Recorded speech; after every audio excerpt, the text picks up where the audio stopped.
C'était quand encore? C'était hier, hein? Avant-hier, je pense. On est sorti de la maison directement. Waouh! Ah, ça commence. Amen. Mais malgré le froid, malgré la fatigue, on s'est dit, on va venir chercher Dieu. Il y a d'autres personnes, peut-être qu'ils avaient l'envie de venir, mais à la dernière minute, quelque chose a fait qu'ils ne viennent pas. Mais toi, tu es présent. Est-ce que tu peux t'acclamer toi-même?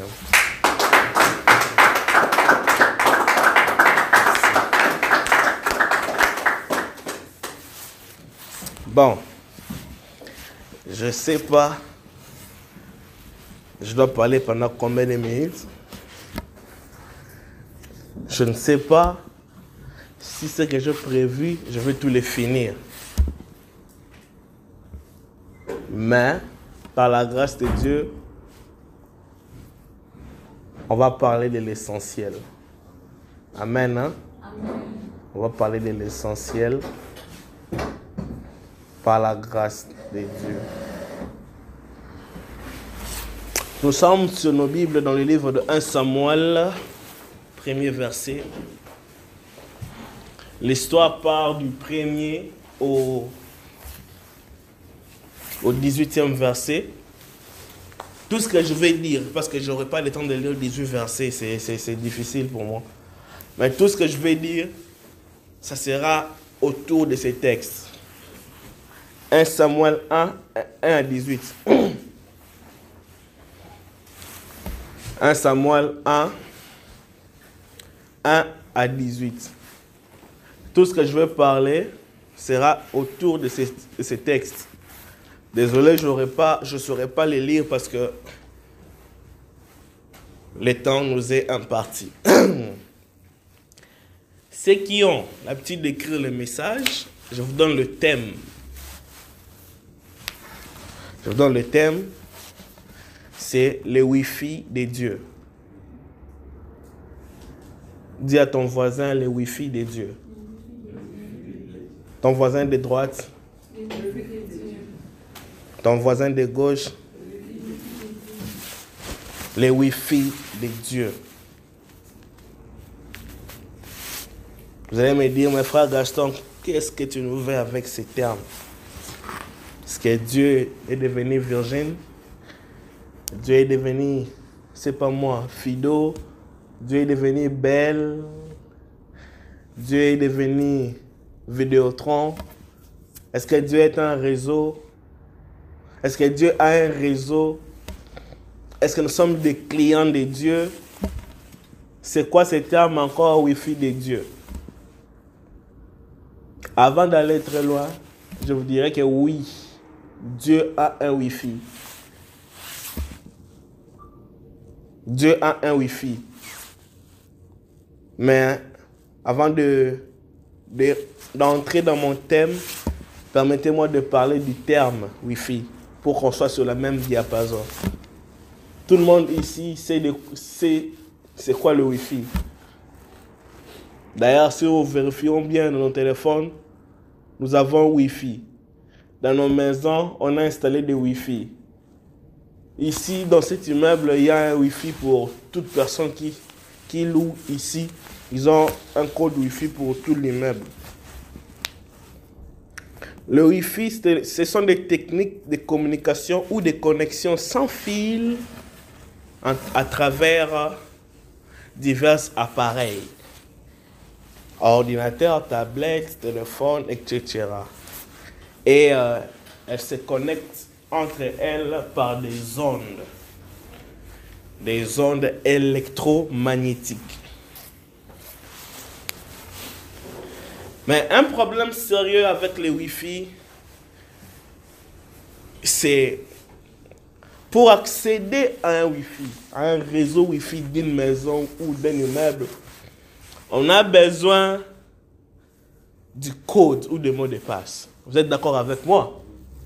Si tu n'as pas de mots de passe, même si tu vois le nom du Wi-Fi ou tu vois ton téléphone a un Wi-Fi, si tu n'as pas le mot de passe, tu ne vas pas accéder dans ce Wi-Fi-là. Un autre problème avec les Wi-Fi, les Wi-Fi ou dans les Wi-Fi ou avec les Wi-Fi, il existe ce qu'on appelle la vitesse des portées. Autrement dit, la puissance. Il y a des Wi-Fi, par exemple, chez nous, à notre université. Le Wi-Fi, là, te prend en charge dans toute l'université. Seulement quand tu sors de la porte de l'université, tu n'as plus le signal. Mais chez moi à la maison, le Wi-Fi de chez moi à la maison, je dois faire, si je quitte ma maison, je dois faire quelques distances, comme encore 5 mètres, 10 mètres, je pense. Le maximum, c'est 10 mètres pour que le signal soit perdu de mon téléphone. On appelle ça le porté. La puissance par laquelle ton Wi-Fi peut accéder jusqu'à un certain mètre, à un certain niveau.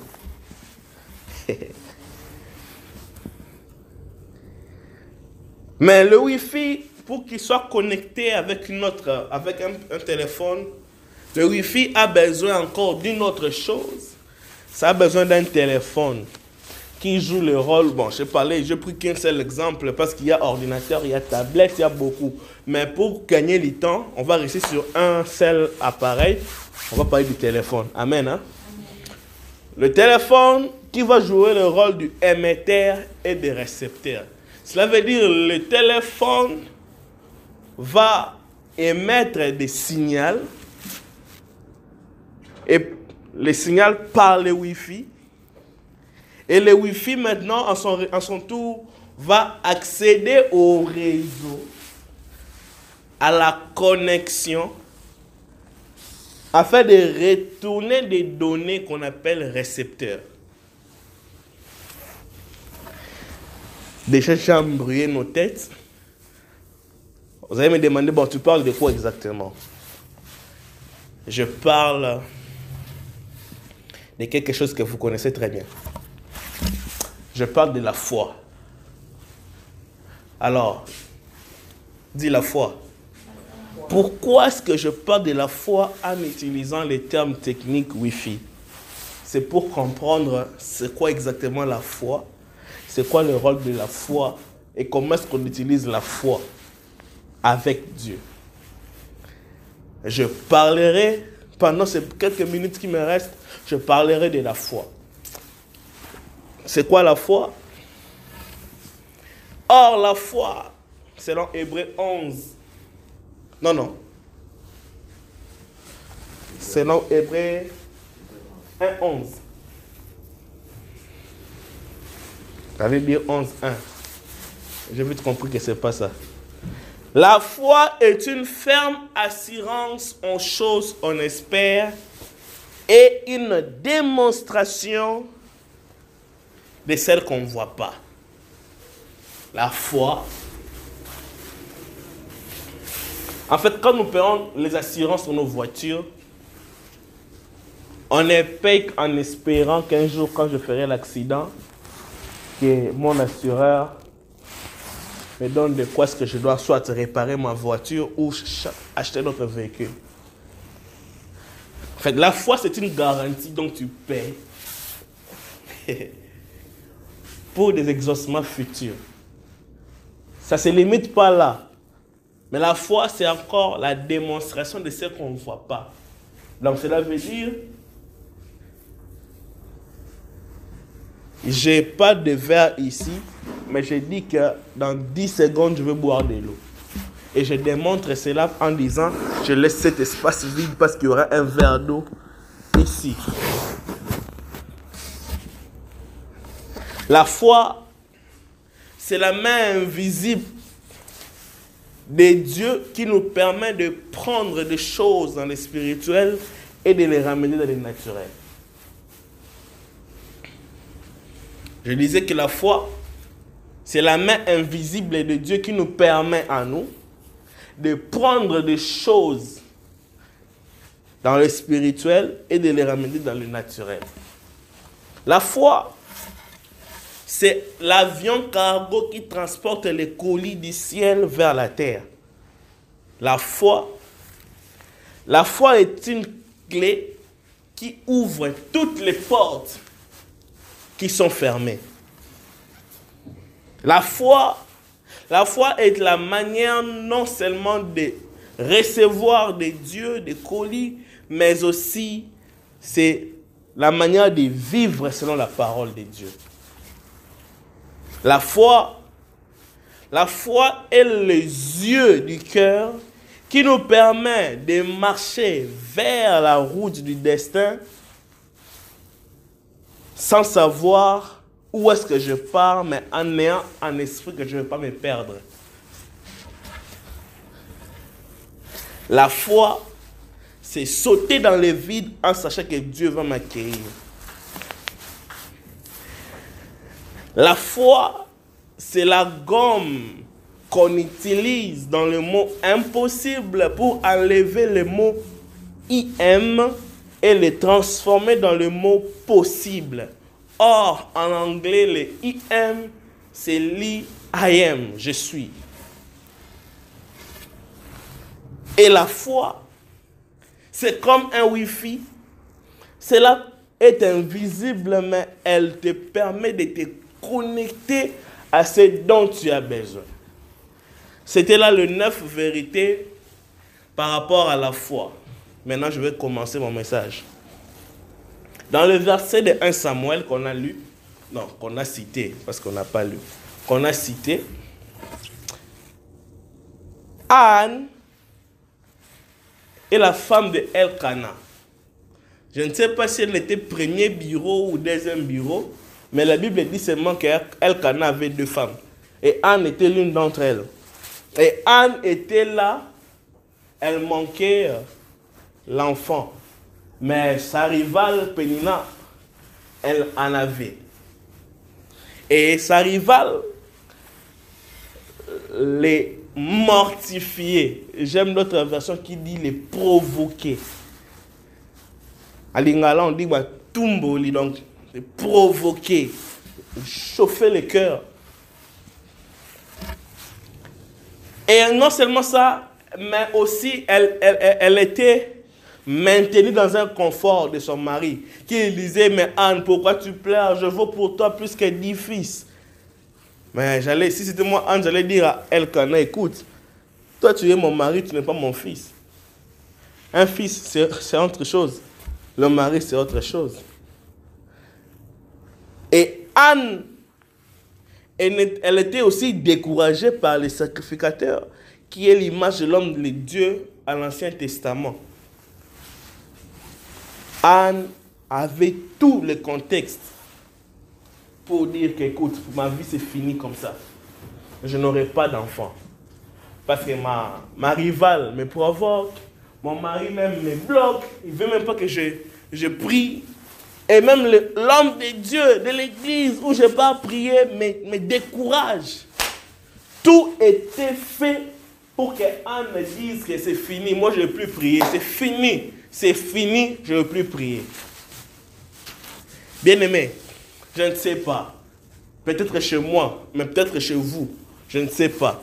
Est-ce qu'il t'est déjà arrivé que tu arrives à un niveau où les gens te provoquent, les gens te découragent, les gens veulent que tu ne fasses rien, que tu restes juste là sans rien faire? Je ne sais pas, mais moi, des fois, ça m'est arrivé.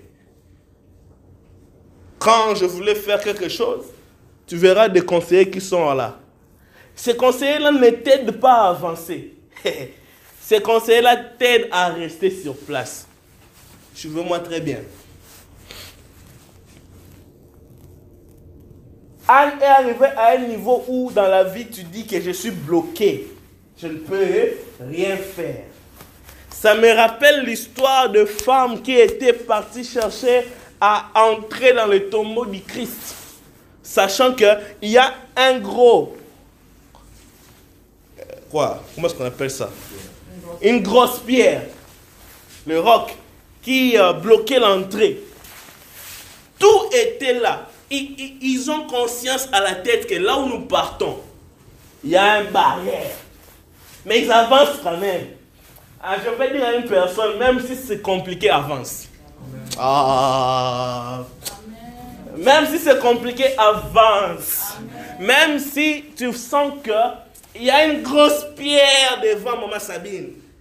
Ne te lâche pas. Ne dis pas que non. Je rentre chez moi parce que qui va enlever la grosse pierre? Les femmes avançaient avec la question dans leur cœur, qui va enlever la pierre pour nous? Mais ils avançaient. Ah. Pénina a insulté Anne. Elkana a dit à Anne, je vaux pour toi plus que 10 fils. Malgré tout ça, Anne s'est levée, il a dit non. Je veux un enfant. Oh, je vais aller pas chez l'homme qui a la sémence de donner les enfants à une femme, mais je vais aller chez le créateur des enfants, qui a la capacité de me donner un enfant miracle. J'aimerais dire à une personne, quand il y a toutes les choses se sont confrontées, affrontées, qu'est-ce que je peux dire?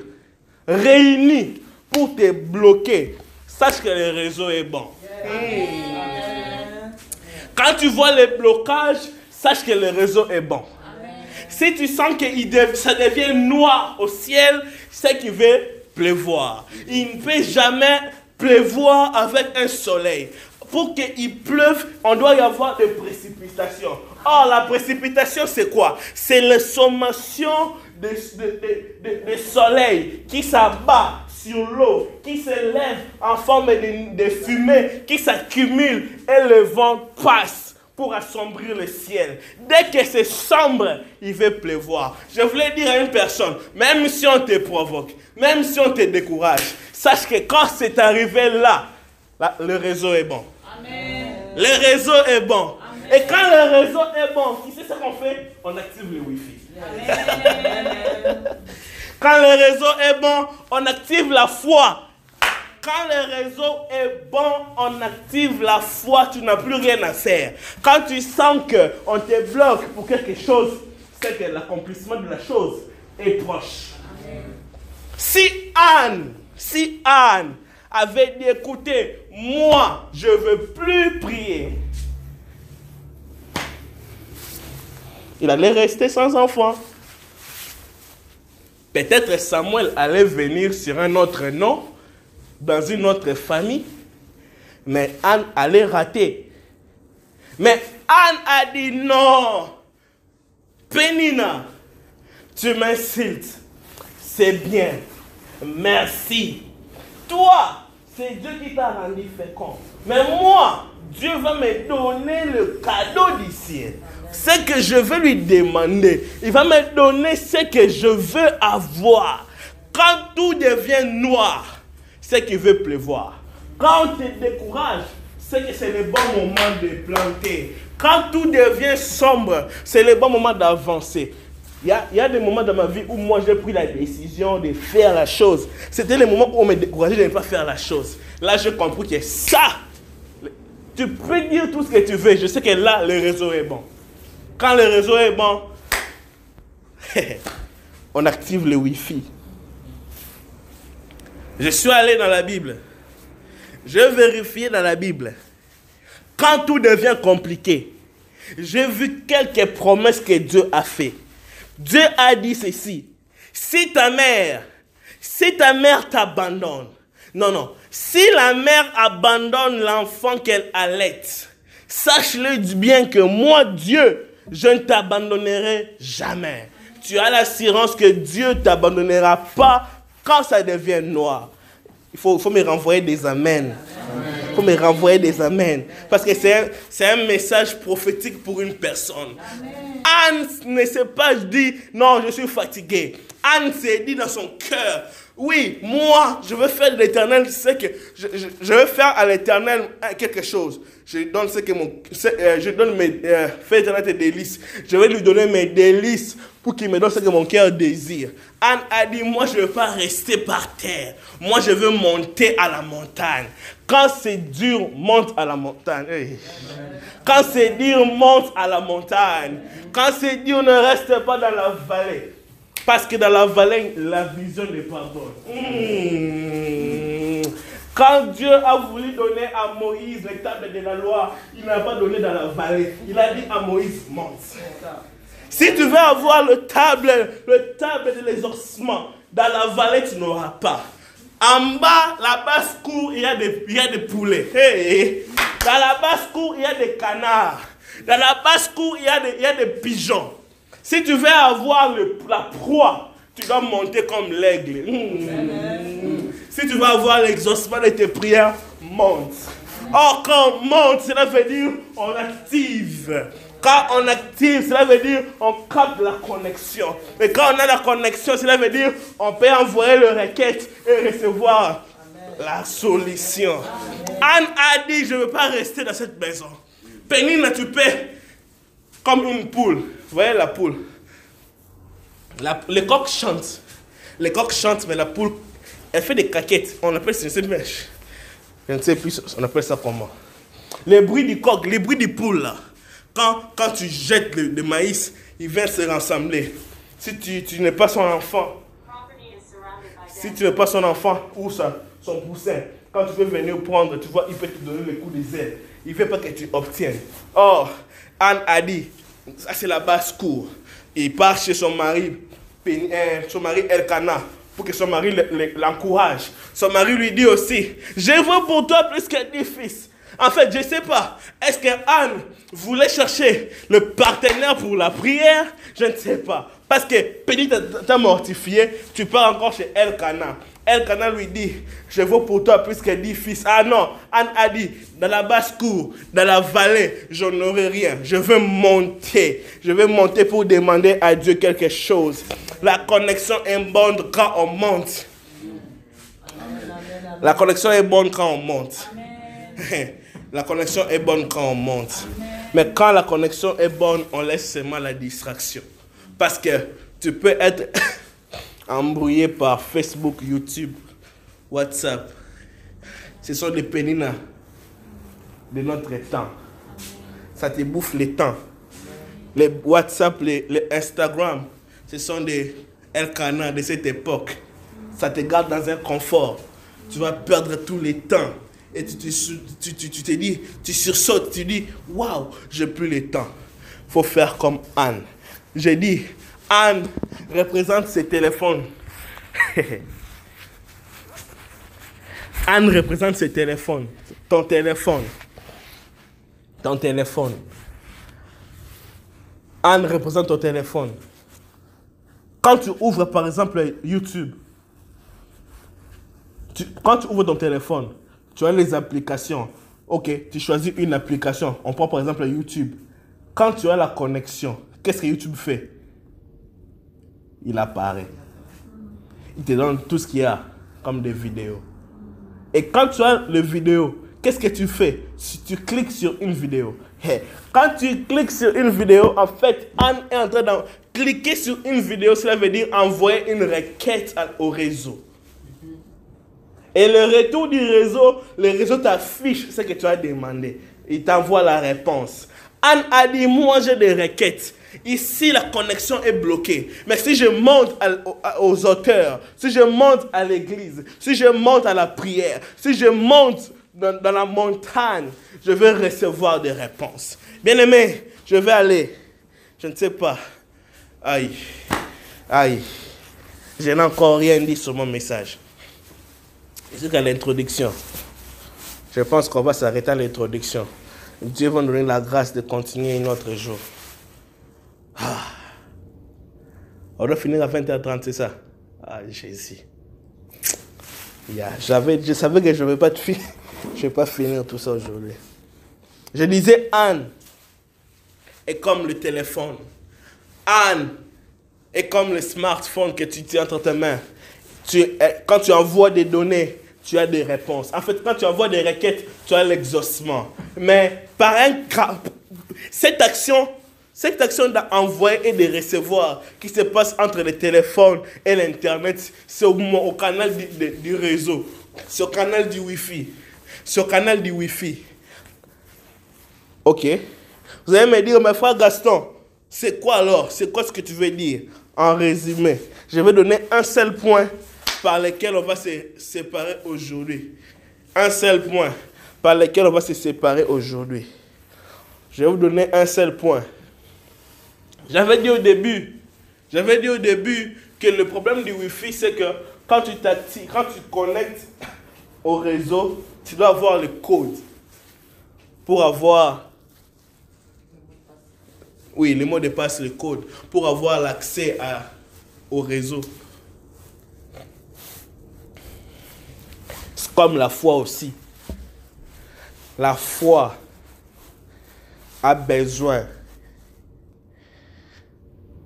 du code pour avoir accès. Et le code pour la foi, elle est très simple. C'est la parole de Dieu. Oh my God. Josué 1:8, il dit que ce livre de la loi ne s'éloigne pas de ta bouche, médite-le jour et nuit. Mais encore, la Bible me dit, la foi vient de ce qu'on entend. Mais ce qu'on entend vient de la parole de Dieu. Si tu donnes...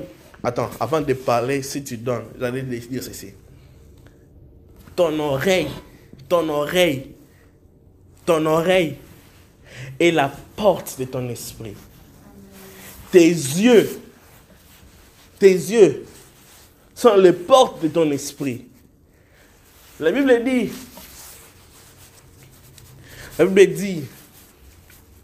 la foi vient de ce qu'on entend. La foi naît de ce qu'on écoute.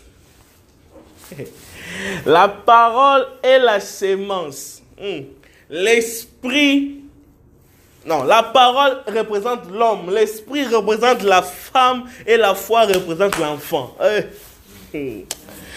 Si tu veux avoir la foi, tu dois t'appliquer à écouter. Mais quand tu t'appliques à écouter, tu ne peux pas écouter n'importe quoi. Parce que tes oreilles sont la porte de ton esprit. Et quand tu lis, tu ne peux pas lire n'importe quoi. Parce que quand tu lis n'importe quoi, tu peux te connecter à d'autres choses. Je connais des gens qui se sont retrouvés. On va se limiter là aujourd'hui. On va continuer, je ne sais pas quel jour, par la grâce de Dieu. Si tu te donnes à lire n'importe quoi, je connais des gens qui se sont retrouvés occultistes parce qu'il a lu un livre. Tu vas m'expliquer quoi? Comment quand je lis, j'entre quelque part, j'entre dans une sphère que je n'ai jamais connue auparavant. Les yeux sont les portes de l'esprit. L'oreille, qu'est-ce que tu entends? Qu'est-ce que tu fais quand tu entends? Les sorciers du village, ils disent quoi? Ils disent seulement, écoute, je te jette un mauvais sort, tu ne vas pas avancer dans ta vie. Et directement, tu te sens découragé. Tu vas me dire que tu vas écouter n'importe quoi. N'écoute pas n'importe quoi. Fortifie-toi et prends courage. Que ce livre de la loi ne s'éloigne pas de ta bouche. Médite-le jour et nuit. Ce n'est pas un hasard que Anne se lève un matin et qu'il parte à l'église. Non, c'est parce qu'il a entendu que le renommé de l'Éternel s'est accru à cause de l'accomplissement de ses promesses. C'est parce qu'il a entendu quelque part, il a dit, si tu me cherches, je te rémunérerai. Parce que je suis le rémunérateur de ceux qui me cherchent. Bien-aimé, ici, c'est le code. Quand tu n'as pas la parole, bien-aimé, tu n'auras pas accès. Quand tu n'auras pas la parole, tu n'auras pas l'accès. La foi vient de ce qu'on entend. Et ce qu'on entend vient de la parole de Dieu. Est-ce qu'on peut se lever ce soir? On va acclamer le Saint-Esprit pour ce message.